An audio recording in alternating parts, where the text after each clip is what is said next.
Alhamdulillah, wassalatu wassalam ala nabiyyina Muhammad sallallahu alayhi wa sallam. Assalamu alaikum wa rahmatullah wa barakatuh.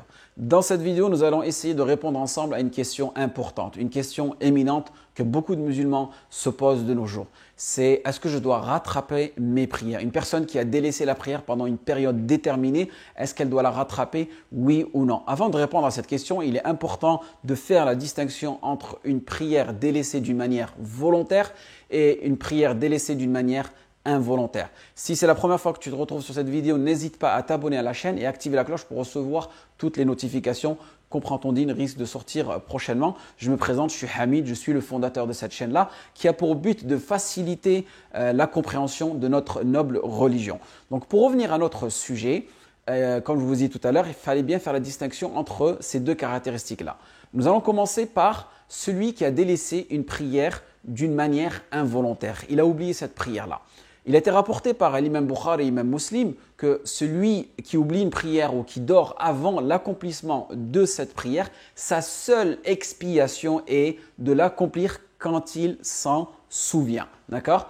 Par exemple, admettons, vous revenez d'un voyage, vous avez prié Salat al-Subh et vous êtes réveillé qu'après Salat al-Maghrib. Donc, vous n'avez pas prié al-Dhuhr ou al-Asr. Qu'est-ce qu'il va falloir faire maintenant? Tout simplement, prier al-Dhuhr, al-Asr et après prier le Maghrib. Parce que vous venez de vous souvenir que vous avez délaissé cette prière-là. Il y a aussi un hadith qui a été rapporté par le prophète sallallahu alayhi wa sallam lors d'un voyage où ils ont délaissé la prière du Fajr jusqu'à ce que le soleil les a réveillés. Il a demandé à Bilal de faire le adhan et ils ont prié donc Sunnat al-Fajr. Et ensuite, ils ont prié Salat al-Subh. Donc, pour vous dire, voilà, on est des humains, on peut se retrouver dans cette situation-là. Maintenant, la deuxième question, qui est un peu plus importante, c'est est-ce que si quelqu'un a délaissé une prière d'une manière volontaire, est-ce qu'il doit la rattraper ou pas? Ici, nous avons différents avis au niveau des savants. Imam Abu Hanifa, Imam Malik et Imam Shafi'i prennent l'avis que celui qui délaisse une prière doit la rattraper, que ce soit volontaire ou que ce soit involontaire. C'est-à-dire une personne qui n'a pas prié pendant des années, elle doit calculer le nombre d'années approximatif et faire ça en nombre de jours, en nombre de rak'at. Cet avis-là, il n'est pas évident, surtout de nos jours. Une personne qui n'a pas prié depuis 20, 30, 40 ans, elle va se retrouver à rattraper des milliers et même des dizaines de milliers de rak'at. Nous avons aussi un deuxième avis, celui de Imam Ahmed al-Hanbali. Nous avons l'avis de Imam Ahmed et qu'il a suivi Ibn Taymiyyah, Ibn Hazm, Ibn Qayyim al-Jawziyya et certains savants contemporains. Celui qui a délaissé une prière d'une manière volontaire n'a pas à la rattraper. Mais n'a pas à la rattraper parce que c'est d'une manière laxiste, non. N'a pas à rattraper cette prière-là car c'est dans son but à lui qu'il fasse la tawbah et qu'il regrette cet acte-là. Vous voyez ?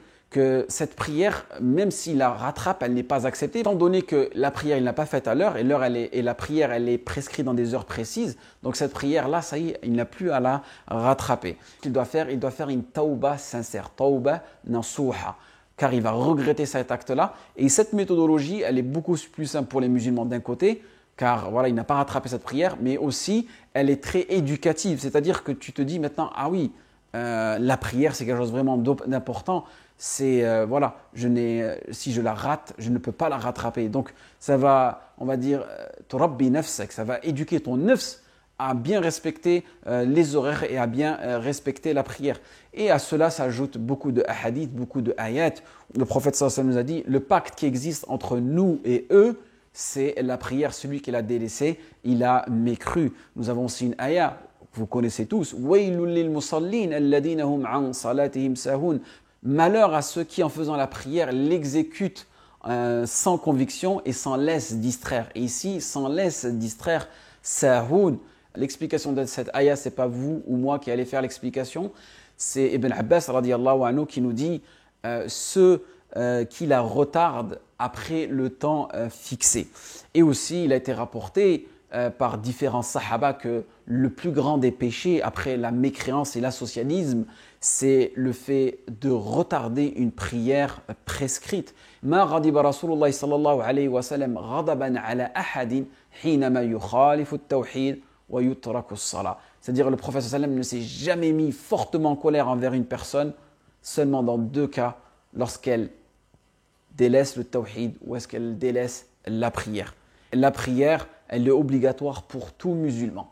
Et ces 3 conditions sont ce qu'on appelle l'islam, d'accord, la raison et le discernement. Donc si tu es un musulman, la prière est obligatoire pour toi. Si tu as la raison, tu es conscient, en état de conscience, la prière elle est obligatoire pour toi. Et si tu as le discernement, c'est-à-dire que là tu peux faire partie des gens de la prière. C'est à partir de 6, 7, 8 ans, d'accord? Et elle devient obligatoire à la puberté, d'accord? Donc il faut une petite distinction entre puberté et discernement. Et là on voit que malheureusement il y a des personnes qui la délaissent encore.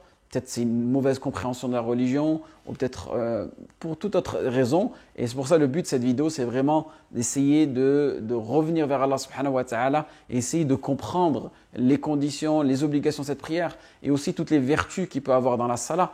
Car voilà, on a tous un foyer spirituel en nous et ce foyer spirituel, faut pas le démolir.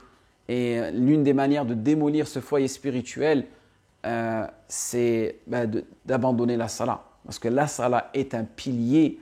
En espérant que cette vidéo a été bénéfique pour vous et moi, n'hésitez pas à la partager. En espérant que ça vous a un peu éclairci. Je vous dis à une prochaine vidéo. Wassalamu alaikum wa rahmatullah wa barakatuh.